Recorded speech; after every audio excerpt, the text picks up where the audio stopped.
Hello বন্ধুরা, অফিসের সমস্ত কাজ শেষ করে বাসায় যাব এখন। তাই ব্যাগ গুছিয়ে নিচ্ছি।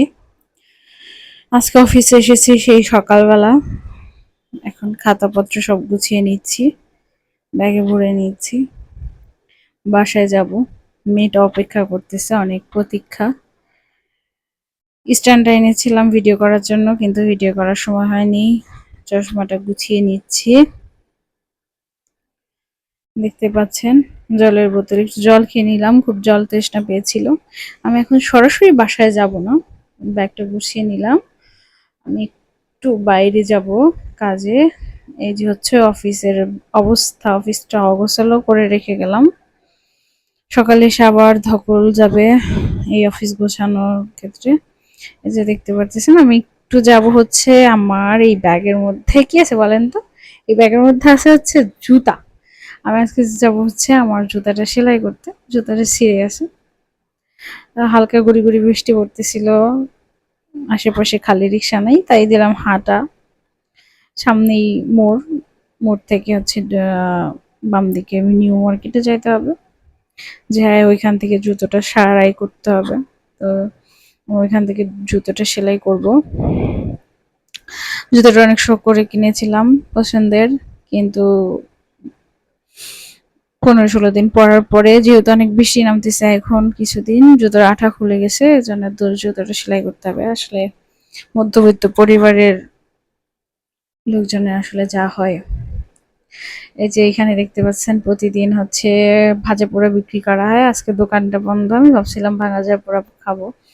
এখান দিয়ে অনেকগুলো হচ্ছে চটপটি, ফুচকা, তারপর হালিম, এগুলোর দোকান আছে, কিন্তু এখন খাওয়ার সময় নাই। ইচ্ছা থাকলেও বা খাওয়ার যেই এনার্জি সেটা আমার এখন নাই।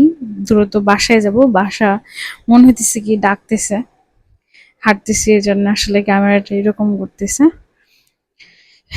সামনে গেলেই হচ্ছে দ্রুত সারার আসলে জায়গা দেখি কোথায় পাই। ওনারা আসলে ফুটপাতে বসে, সবসময় সব জায়গায় পাওয়াও যায় না। তো সামনে যাইতে হবে কোথায় পাওয়া যায় ওনাদেরকে।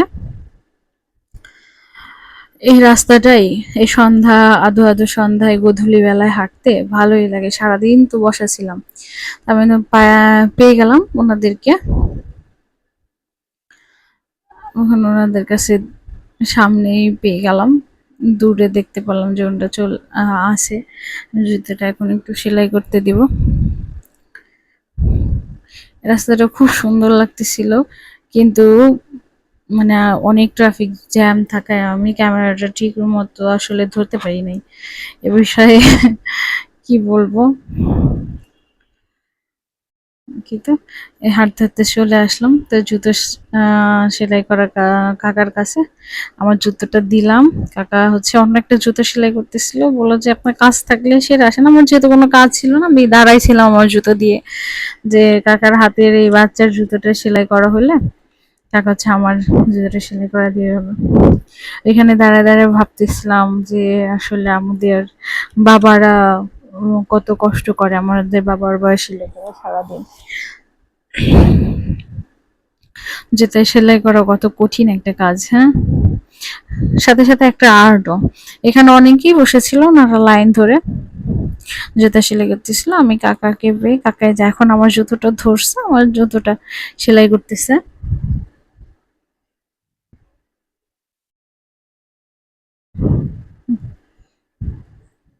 দেখেন, আশা করি তাড়াতাড়ি হয়ে যাবে, তাড়াতাড়ি বাসায় যেতে পারবো। কত কিছু আছে এখানে, ওনারা জুতো পরিষ্কার করার কত কিছু রাখে আসলে।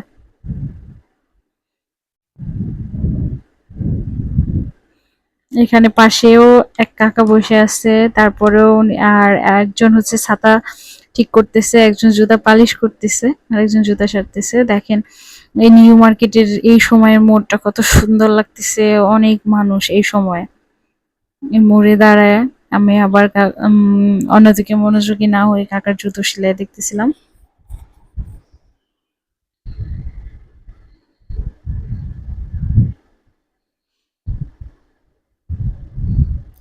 কাকা অনেক চালু করেই আসলে কাজটা শেষ করতেছিলেন। আমার আমি আশেপাশে আসলে দেখতেছিলাম, আমার হচ্ছে অপোজিটে ফুলের দোকান ছিল, সেগুলো আমি দেখতেছিলাম। আবার আমার একটা আন্টি আসলো, উনি ওনার জুতাটা হচ্ছে চলতে চলতে আসলে ছিঁড়ে গেছে, তো উনি হচ্ছে ওনার জুতাটা সেলাই করতে দিল পাশের কাকার কাছে। উনি এখন জুতোটা সেলাই করে নেবে। তারপরে এক বাবু আসলো, এই বাবুর দেখেন জুতো ছিঁড়ে গেছে, পরে নতুন জুতা কিনে নিয়ে এসে এবং পুরাতনটা হচ্ছে সেলাই করে নিয়ে যাচ্ছে। ও প্রায় কান্নাই করে দিছিল যে তারপরে আমি জুতোটা সেলাই করে নিয়ে আসলাম। সামনে একটা ফুলের দোকান, দেখেন আমার মনে হচ্ছিল কি প্রত্যেকটা ফুল আমার দিকে হা করে তাকায় আছে। আমার ফুলগুলো এত ভালো লাগতেছিল, মনে হচ্ছে আমি একটা কিনি, কিন্তু আমার হাতে আসলে এখন ফুল কেনার মতো মন মানসিকতা ছিল না। তারপর আমি রিক্সায় উঠলাম, তার মাঝে আমি আবার অবশ্য হচ্ছে আইসক্রিম কিনে নিয়েছিলাম, যেটা আমি আসলে ভিডিও করতে পারি নাই বা ভিডিও করি নাই। তো এই সময় রাস্তায় অনেক জ্যাম থাকে, এই রাস্তাটায় অনেক জ্যাম থাকে।